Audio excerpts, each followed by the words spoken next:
반갑습니다, 여러분. 참, 또 멀리서 이렇게 할 수 있어서 참 기술 문명이 좋긴 좋습니다. 그죠? 중국 시골에 있는데도 이렇게 나는 서울에 영등포에 있거든요. 근데 우리 이 줌으로 우리 김광철 목사님하고 오늘 카톡으로 통화 좀 하다가 오늘 또 예배 있다 해서 내가 한다고 내가 그래가지고 이렇게 왔네요. 반갑습니다, 여러분. 오늘 말씀은 마태복음 22장 1절에서 14절 읽어보겠습니다. 마태복음 22장 1절에서 14절 같이 읽어봅니다. 시작. 예수께서 다시 비유로 대답하여 가라사대 천국은 마치 자기 아들을 위하여 혼인잔치를 베푼 어떤 임금과 같으니 그 종들을 보내어 그 청한 사람들을 혼인잔치에 오라 하였더니 오기를 싫어하거든 다시 다른 종들을 보내어 가로되 청한 사람들에게 이르기를 내가 오찬을 준비하였으되 나의 소와 살찐 짐승을 잡고 모든 것을 갖추었으니 혼인잔치에 오소서 하라 하였더니 저희가 돌아보지도 않고 하나는 자기 밭으로 하나는 자기 상업차로 가고 그 남은 자들은 종들을 잡아 능욕하고 죽이니 임금이 노하여 군대를 보내어 그 살인한 자들을 진멸하고 그 동네를 불사르고 이에 종들에게 이르되 혼인잔치는 예비되었으나 청한 사람들은 합당치 아니하니 사거리 길로 나가 사람을 만나는 대로 혼인잔치에 청하여 오너라 한데 종들이 길에 나가 악한 자나 선한 자나 만나는 자를 모두 데려오니 혼인자리에 손이 가득한지라 임금이 손을 보러 들어올새 거기에 예복을 입지 아니한 한 사람을 보고 가로되 친구야 어찌하여 예복을 입지 않고 여기에 들어왔느냐 하니 저가 유구무원이거늘 임금이 사환들에게 말하되 그 수족을 결박하여 바깥 어두움에 내어 던지라 거기서 슬피 울고 이를 갈미시되 하니라. 청함을 받은 자는 많되 택함을 입은 자는 적으니라. 아멘. 청함을 받은 자는 많되 택함을 입은 자는 적으니라. 오늘 말씀의 제목입니다. 이 이야기는 천국 복음이라 그래요. 예수님이 이 땅에 와서 말씀을 전해줄 때는 이 세상의 이야기를 하신 게 아니고요. 천국에 관한 이야기를 하신 거예요. 전부. 우리는 세상에 관심을 갖고 있잖아요. 그런데 예수님은 세상의 이야기를 안 해요. 천국에 대한 이야기를 합니다. 그래서 예수님이 처음으로 외치신 말씀이 뭐냐면 회개하라 천국이 가까이 왔느니라. 예수님 처음 외친 말씀이에요. 침례요한도 그랬죠. 회개하라 천국이 가까이 왔느니라. 산상수훈의 첫 번째 말씀도 뭐예요? 심령이 가난한 자는 복이 있나니 천국이 저희 것임이라. 이렇게 돼 있죠. 그러니까 예수님 말씀은 전부 뭐로 돼 있냐면은 천국으로 돼 있어요. 예를 들면 내가 율법이나 선지자나 폐하러 온 줄로 말아 율법이나 선지자를 폐하러 온 것이 아니요 완전케 하려 함이로다.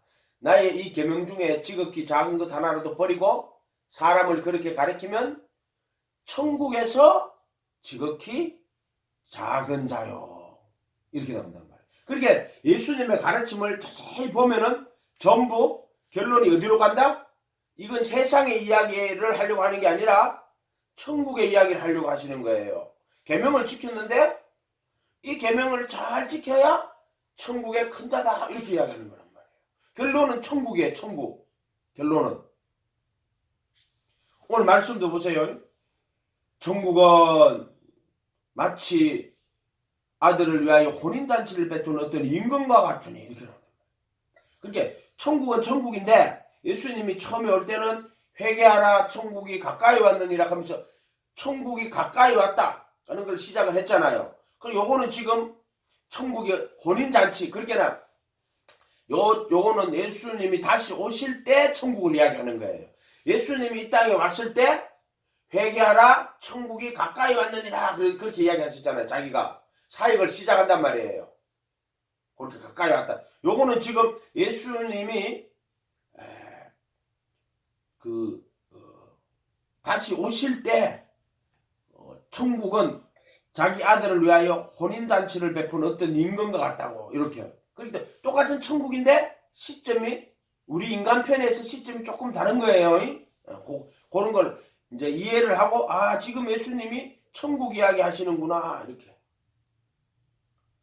그 중간 내용은 이제 그 이스라엘 이야기 하는 거예요. 이스라엘이 하나님 종들을 보내갖고 이스라엘 사람들한테 이 천국에 혼인잔치에 오라고 했지만 그들이 오지 않았어요. 싫어했어요.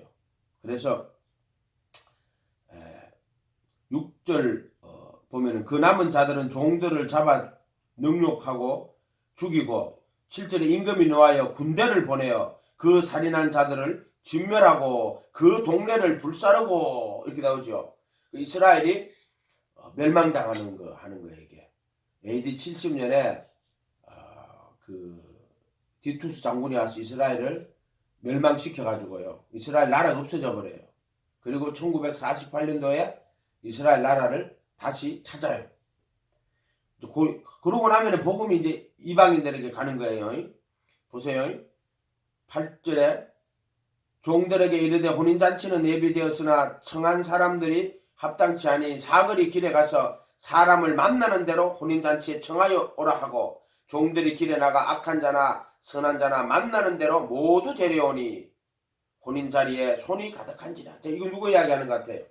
이제 이 복음이 이방인들에게 전파가 돼가지고요. 그들에게 복음이 전파되고 이제 그들을 혼인잔치에 초청해가지고 이제 불러내는 거예요. 근데 그 대상으로 해서 이야기하는 거예요. 혼인잔치에 이제 임금이 와서 손님들을 보러 오는데 예복을 입지 않은 사람이 하나가 있는 거예요. 너 왜 혼인잔치에 예복을 입지 않고 왔느냐? 이렇게. 혼인잔치에 누구하고 혼인하는 거예요? 누구하고 혼인하는 거예요? 몰라요? 예수님하고 혼인하는 거예요. 우리 인간은 누구하고 혼인하느냐 하면은 전 모든 인간은 예수님하고 혼인을 해야지 영생을 얻어요. 예수님하고 혼인하지 않으면요 영생을 얻지 못합니다. 그러니까 이 세상에 살 때 예수님하고 혼인하느냐 아니면은 마귀의 종이 돼가지고 마귀에게 끌려들 사느냐 아니면 예수님 모시고 예수님하고 혼인하느냐 두 개로 나눠지는 거예요. 여러분은 예수님께 속한 사람이 되기를 바라요. 아멘. 그런데 예수님하고 혼인하는데 두 단계가 있어요. 처음부터 혼인 안 해요. 여러분 혼인할 때 어떤 남자 만나가지고 바로 혼인해요? 그렇게 안 하잖아요. 처음에는 친구로 만나가지고 친구처럼 살아요. 그러다가 나중에 혼인을 하게 된단 말이에요. 오늘 그 이야기 해놓은 거예요.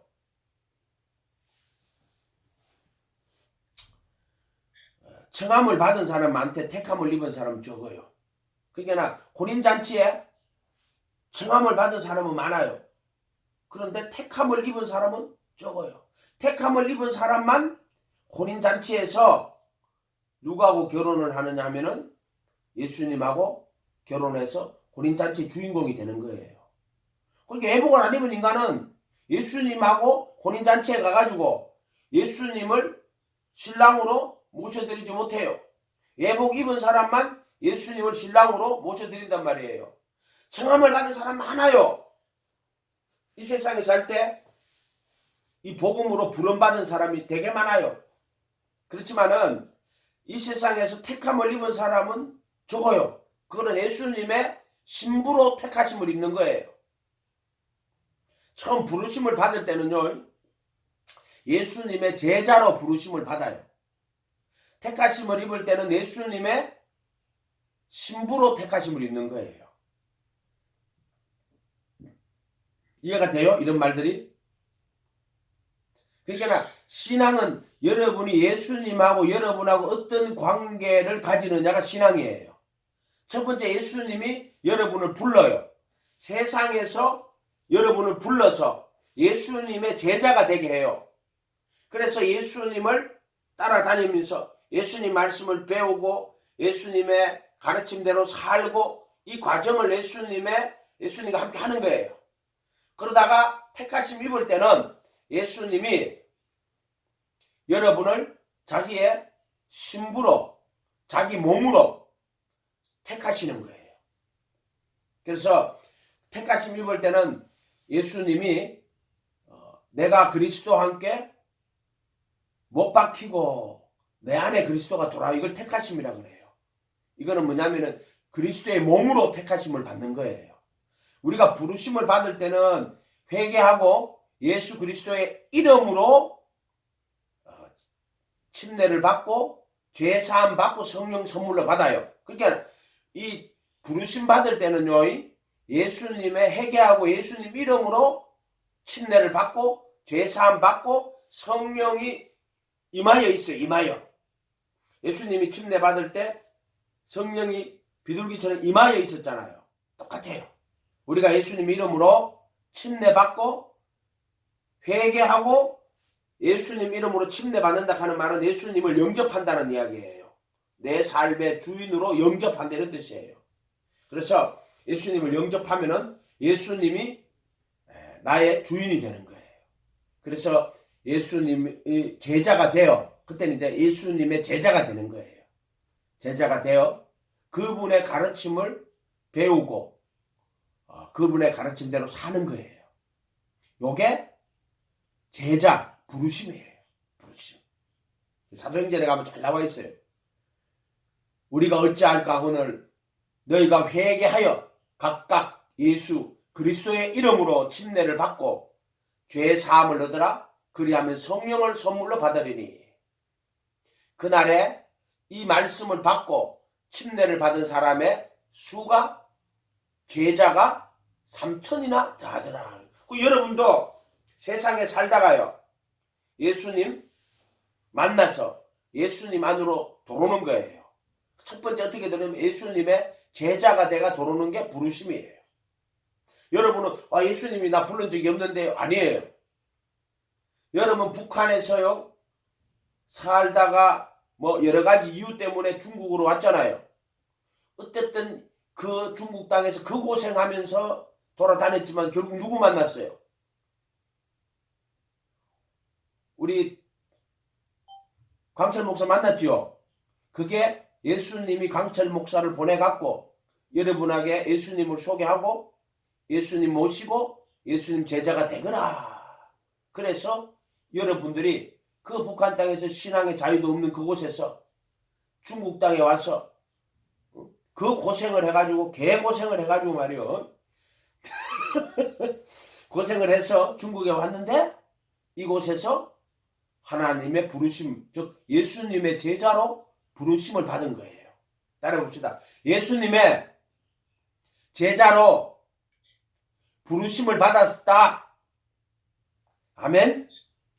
요 부르심이라는 게 바로 예수님의 제자로 부르심을 받는 거예요. 요 말은 예수님을 모시고 예수님의 말씀을 배워 예수님의 가르침대로 살겠습니다. 요게 모셔드리는 거예요. 보통 세상에서는요, 사람들이 병들고 이렇게 하면 예수님 찾아옵니다. 예수님, 병 좀 고쳐주세요. 요거는 신앙을 단계로 나눠보면요, 세상에서 신앙이 있고요, 예수님 모셔 돌아가지고 제자가 되는 신앙이 있고요, 그 다음에 택하심을 입어갖고 그리스도의 몸된 신부가 되는 신앙이 있어요. 이렇게 세 단계가 나와요. 그게 세상에서 부르심 받아가지고 제자가 되고, 제자에서 택하심 받아가지고 그리스도의 신부가 되는, 그리스도의 몸이 되는, 이렇게 세 개로 딱 나눈단 말이에요. 그러니까 그냥 신앙을 아무 때나 생각하면 안 돼. 성경 읽을 때도 그냥 읽으면 안 돼. 어떤 여자가 자기 딸이 병 걸려가지고 찾아옵니다. 예수님, 내 딸이 흉악한 귀신 들렸습니다. 고쳐주세요. 제자들이 듣지도 않아요. 소리 지르니까 예수님이 자녀의 떡을 취하여 개들에게 주는 것이 마땅치 않다. 그 여자가 그 말 듣고, 옳습니다 주님, 개들도 주인의 상에서 떨어지는 부스러기라도 먹습니다. 이렇게 이야기한단 말이에요. 그러니까 예수님이 내 믿음이 크다 이렇게 말해요. 부스러기라도 먹습니다 이렇게 이야기한단 말이에요. 이거는 제자가 된 신앙이 아니고 세상에서 자기 딸이 병 걸려가지고 병 고치기 위해서 예수 만나는 거예요. 그러니까 이거는 아직 제자가 돌아가지고 제자 속에 돌아왔는 부르심을 받은 신앙이 아니에요. 우리가 이런 성경을 읽을 때 이렇게 딱 세 개로 나눠가 볼 수 있어야 돼요. 그냥 그 믿음이니까 구원받았다 그러면 안 돼요. 그거는 예수님 모르놨는데 자기 딸이 귀신 들려갖고 딸을 고치고 싶어갖고 의사 예수님한테 찾아온 거예요. 의사 예수님한테 찾아와가지고 예수님 내 딸이 흉악한 귀신 들렸다고 막 소리를 지르니까 제자들이 시끄러우니까 좀 조용히 하라. 예수님이 그 소리를 듣고는 가서 예수님이 이야기를 해주는 거란 말이에요. 자녀의 떡을 취하여 개들에게 주는 것이 마땅치 때리게 해야겠단 말이에요. 그러니까 여자가 주여 옳습니다. 개들에게 주는 것이 마땅치 않다. 근데 여자가 뭐라고 합니까? 우리가 개입니까? 이렇게 말 안 하고 주여 옳습니다. 멍멍 이렇게 이야기하는 거예요. 이제 그러면서 주여 개들도 주인의 상에서 떨어지는 부스러기라도 먹습니다. 요거는 이제 예수님 제자가 된 게 아니고 세상에서 자기 딸이 병 걸리는 고치려고 예수님 찾아온 거예요. 그래서 예수님 만난 거야. 이걸 표적신앙이라 그래요. 인간의 어떤 필요와 욕구와 이런 문제점을 안고 예수님 찾아오는 거란 말이에요. 지금. 그런데 예수님은 거기서도 그 여자의 믿음을 보는 거예요. 믿음이 뭐냐? 마음속에 있는 게 아니고 뭐라고 이야기했어요? 개들도 주인의 상에서 떨어지는 부스러기라도 먹습니다. 그럼 자기를 예수님 앞에 개처럼 바짝 낮추죠. 그럼 나는 예수님 앞에 부스러기라도 먹어야 되겠습니다. 이렇게 말한단 말이에요. 그리고 예수님 그거를 보고 따라 내 믿음이 크도다. 그러니까 예수님하고 관계인데 이 여자가 예수님 앞에 뭐가 됐어요? 개가 됐단 말이에요. 개가 내가 뭘 먹어요? 부스러기를 먹잖아. 아멘? 여러분이 만약에 있잖아. 난 옛날에 개 길러 봤는데 있잖아요. 오면은요. 내가 어디 갔다가 외출 오면 개가 얼마나 나를 반기는지 몰라요. 막 좋아가지고 꼬리에 넣고 난리예요. 내가 먹다가 남은 것만 줘도요. 개가 얼마나 맛있게 먹는지. 이거 예수님하고 관계를 개하고 비교해가지고 해놓은 거예요. 그 여자한테. 내가 노숙자들 목회를 처음 시작할 때요. 교회에다 크게 적어놨어. 부스러기라도 먹나이다. 그럼 크게 적어놨어. 아멘? 그러니까 이제 우리가 이제 세상에서 살 때요. 그래가지고 그 여자는 예수 만나는 거예요. 부스러기라도 먹습니다. 따라 내 믿음이 크다. 또 내가 그 말을 함으로 이 말하는 게 믿음이라고 이야기하시는 거야. 네 말. 근데 이거는 아직 부르심 받은 믿음이 아니에요. 세상에서 병 고치는 표적신앙밖에 안 돼. 이거는 아직까지. 그래도 예수님은 그 자기를 찾아와서 자기한테 매달려가지고 예수님 병 좀 고쳐주세요 하는 그 여자 병을 고쳐준 거야. 근데 아무나 안 고쳐줘. 근데 믿음이 있어야 돼.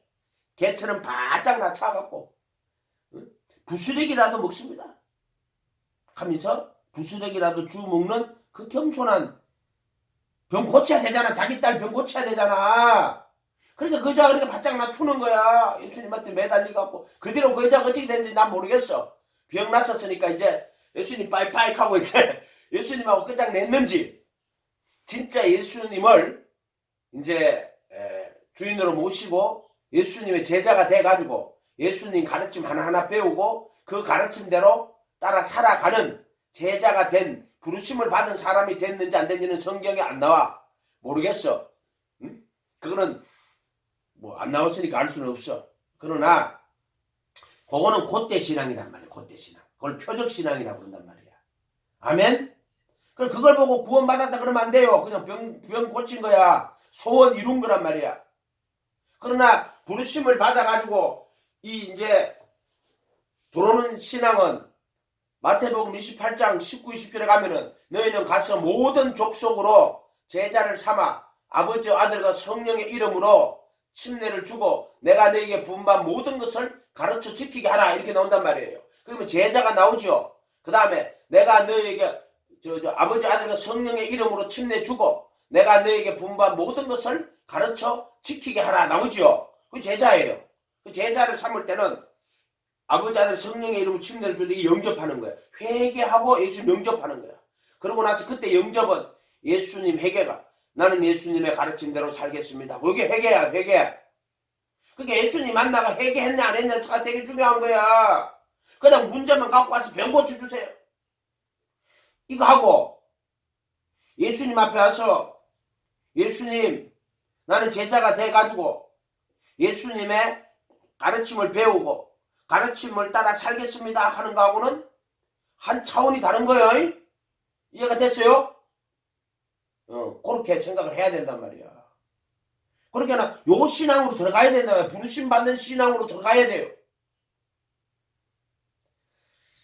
불행하게도 많은 사람들이요, 그냥 교회는 당기고 세례 받았다 뭐 침례 받았다 이렇게 하는데 내가 볼 때는 정말 예수님 제자가 돼가지고 그 가르침을 배우고 가르침을 따라 살겠습니다 하면서 예수님하고 관계가 안 되는 사람이 교회 안에 너무 많아. 우리 자매들도 보면은 오늘 보니까 뭐 봉순 자매도 왔는 것 같고 또 뭐 성실 자매도 왔나? 오늘 보니까 우리 조장들은 내 이름도 다 알아. 응? 또 누구 있어? 정화 자매 또 누구 있노? 또 백명화 자매 뭐 그 조장들 있지요, 조장들. 그 조장들은 말씀을 열심히 배운다고. 그게 내가 기특하게 생각하는 거예요. 그건 뭐냐면은 이 사람들은 내가 이제 예수님 말씀을 배워서 그 가르침을 깨달아서 내가 예수님 말씀대로 살겠습니다 하는 분명한 자기 고백이 있는 사람들이란 말이야. 이해가 됐어요?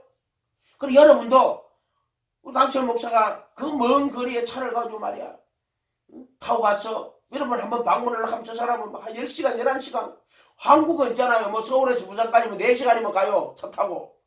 뭐 KTX 타면 2시간이면 가요. 그냥 2시간 반이면 부산까지 제일 건데 저 10시간이더라고. 막. 그 내가 야 멀다 이렇게 하니까는 중국 사람들은 10시간은 가까운데 이렇게 하더라고. 그냥 한 2박 3일 걸리는 데 있대. 10시간은 가깝대. 우리가 보면 엄청나게 먼 거리야. 그죠? 그런데 그렇게 찾아가는 거예요. 거기 예수님이 여러분 찾아가는 거예요. 아멘.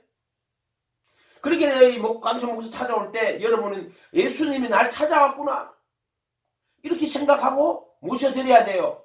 알았어요? 고개를 끄떡 안 하네. 싫은갑네. 아는 사람 곧 끄떡 해봐. 곧 끄떡 해봐요. 리금순 자매 덕무 끄떡이라고. 리금순 한국에서는 이금순이나 리금순이라고 안 쓴다고. 그 리금순 그러니까 간납 동무. 그죠? 그러니까 우리가 있잖아요.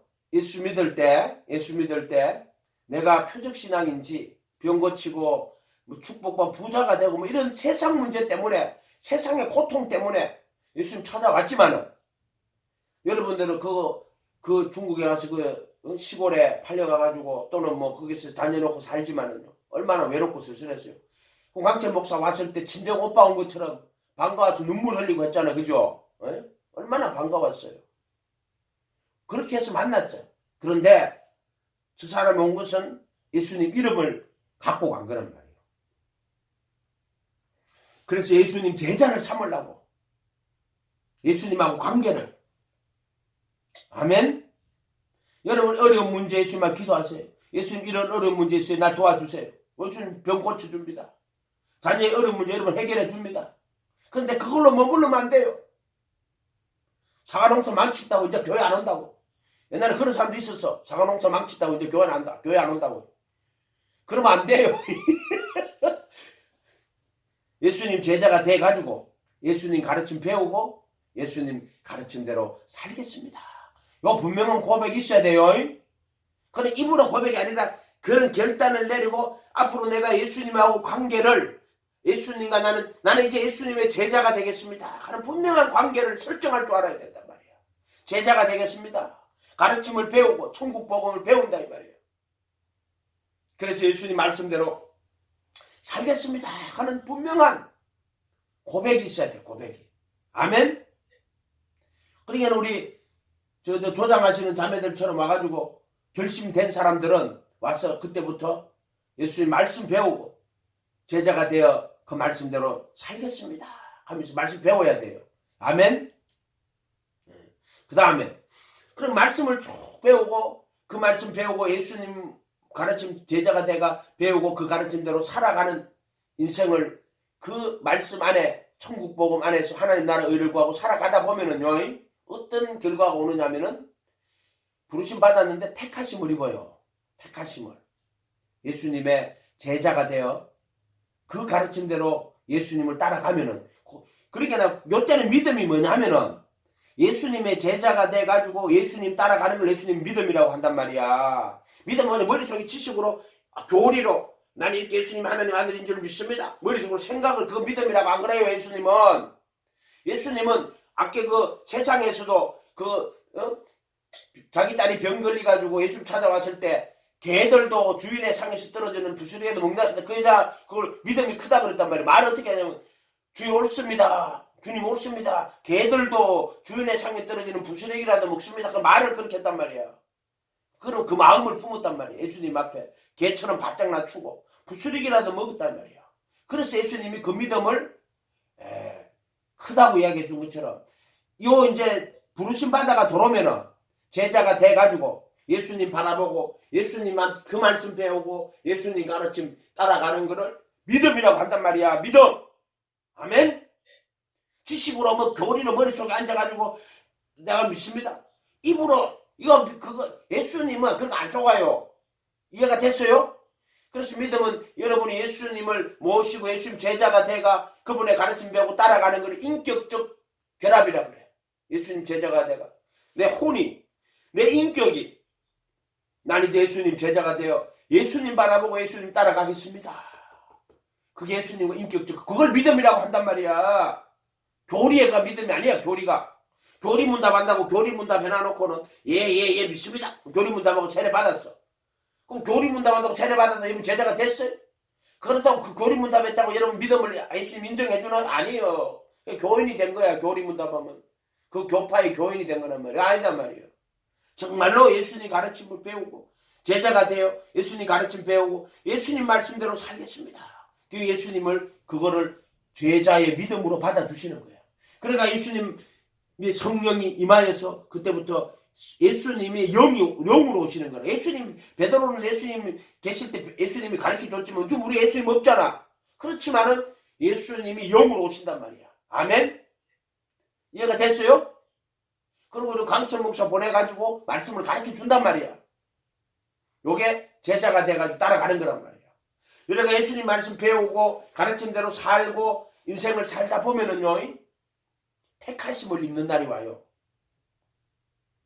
그거는 뭐냐면은 부르심 받을 때는 예수님의 이름으로 회개하고 예수님의 이름으로 침례받고 예수님의 이름으로 제사함 받고 예수님의 이름으로 성령 받는 거예요. 그 이름으로 제사함을 얻게 하는 회개가 모든 민족에게 전파된다고 누가복음 24장에 보면 나와요. 또 내 이름으로 보낼 성령, 그 이름으로 성령이 와요. 그러니까 예수님의 이름으로 침례받았고 제자가 된 거예요. 예수님의 이름으로 성령 받고 예수님의 이름으로 제사함 받는, 이거 부르심이란 말이에요. 예수님 이름으로 받는 거란 말이에요. 택하심은 뭐로 받느냐면은 예수님과 합하여 받는 침례라 그래요. 그건 예수님의 몸으로 받는 거예요. 그건 예수님의 이름으로 알고 택하시면 예수님의 몸으로, 예수님이 신부가 되는 거야. 신부. 그래서 예수님이 자신의 몸을 주고 나를 사는 거예요. 우리가 알거니와 우리 옛사람이 예수와 함께 십자가에 못 박힌 것은, 예수님과 함께 못 박힌 것은 죄의 몸을 멸하여, 그렇게 예수님이 죄의 몸을 무효하여 다시는 죄에게 종로로 타지 않게 하려면 이는 죽은 자가 죄에서 벗어났느니라. 그렇게 죄의 몸을 예수님과 한 몸이 되는 거예요. 한 몸이. 그래서 내 죄의 몸을 예수님 가져가고 예수님의 그 십자가에 못 박힌 내가 그리스도와 함께 못 박혀서 그 몸을 십자가에 못 박히는 거예요. 누가? 예수와 함께 못 박히는 거예요. 이거를 택하심이라고 해요. 택하심. 육체의 더러운 것을 자여 버린다. 이렇게 말해요. 예수님과 합하여 받는 침례. 이렇게 말해요. 그걸 성령으로 거듭나는 거라고 그래요. 부르심은 물로 거듭나는 거라고 그러고 택하심은 성령으로 거듭나는 거라. 부르심은 예수님의 이름으로 받는 침례고 택하심은 예수님과 합하여 받는 침례인데 예수님의 몸으로 받는 침례야. 몸으로 받는 침례. 그 바울이 갈라디아서 20절에 내가 그리스도와 함께 십자가에 못 박혀 있나니 이렇게 말해요. 그 부르심 받아가지고 쭉 말씀 따라가다 보면은요, 아 예수님 내가 말씀 따라 살려고 하는데 이 죄의 몸이 나를 가로막아요. 예수님 말씀대로 살 수가 없어요. 예수님 말씀대로 살아가려고 내 마음을 소원하고 원하는데 내 몸속에 있는 죄가 자꾸 나를 사로잡아가요. 마음으로는 예수님 말씀대로 살고 싶어요. 그런데 내 지체 속에 있는 죄가 나를 사로잡아옵니다. 그래서 내가 마음에 원하는 바 선을 행하지 못하고 원치 아니한 바 악을 행합니다. 예수님 오라나는 공고한 사람입니다. 사망의 몸에서 죄의 몸에서 누가 나를 건져내겠습니까? 예수님 앞에 탄식할 때 그때 예수님이 죄의 몸을 무효하는 거예요. 죄의 몸을 십자가에 못 박아주는 거예요. 영적으로 못 박아주는 거예요. 예수님 못 박겠잖아요. 성령님이 그 진리를 깨달아서 성령님이 죄의 몸을 벗어버리게 해주는 거예요. 이걸 그리스도의 할례라 그래요. 왜냐하면 할례는 어디다 한다? 마음에 하는 거예요. 아브라함 자손들은 할례 다 받아야 돼요. 8일 만에. 그죠? 몸에다 받잖아요. 근데 그거는 표면적 유대인이야. 정말 이면적 유대인은 몸에 할례 받는 게 아니고 마음에 할례 받는 거예요. 그래서 할례는 마음에 할지니 이게 이면적 진짜 유대인이야. 손으로 하지 않은 할례. 육적 몸을 벗어버리는 것, 죄들에 속한 몸을 벗어버리는 것, 바로 그게 예수님 십자가예요. 예수님이 십자가에 죽으시는 거란 말이에요. 아멘? 그러니까 예수님이 침례 받으셨잖아요. 우리도 예수님과 똑같이 침례 받는 거예요. 근데 예수님 십자가에 못 박혀 죽으셨잖아요. 우리도 예수님과 함께 십자가에 못 박혀 죽는 거란 말이에요. 그렇게 예수님의 전 인생을 따라서 쭉 가보면 되는 거예요. 그러면 그 가는 길마다 예수님이 한 대로 침례 받을 때 나도 예수님 침례 받을 때 나도 예수님과 함께 침례 받고 예수님이 이 세상에 말씀 가르칠 때 나는 베드로처럼 말씀 배우고 똑같이 가는 거예요. 예수님이 십자가에 못 박힐 때 나도 예수님과 함께 십자가에 못 박히는 거예요. 예수님 부활하실 때 나도 예수님과 함께 부활하는 거예요. 예수님이 하늘에 올라가실 때 나도 예수님과 하늘에 올라가는 거예요. 그래서 그리고 예수 안에서 하늘에 앉히시고 이렇게 말한단 말이에요. 내 영혼이. 아멘? 똑같이 되는 거야. 예수님하고. 처음부터 끝까지 오직 예수. 그게 영적으로 내게 이루어지는 거야. 그래서 택하심은 내가 그리스도와 함께 못 박히는 거예요. 예수님 못 박혔잖아. 이 못 박히는 것은 이 육체와 함께 정과 욕심을 못 박는 거란 말이야. 그러니까 그 예수님의 제자가 돼 그 가르침을 따라가다 보면은 예수님 나는 사망의 몸입니다. 나는 이 사망의 몸 때문에 내가 예수님 가르침대로 살 수가 없네요.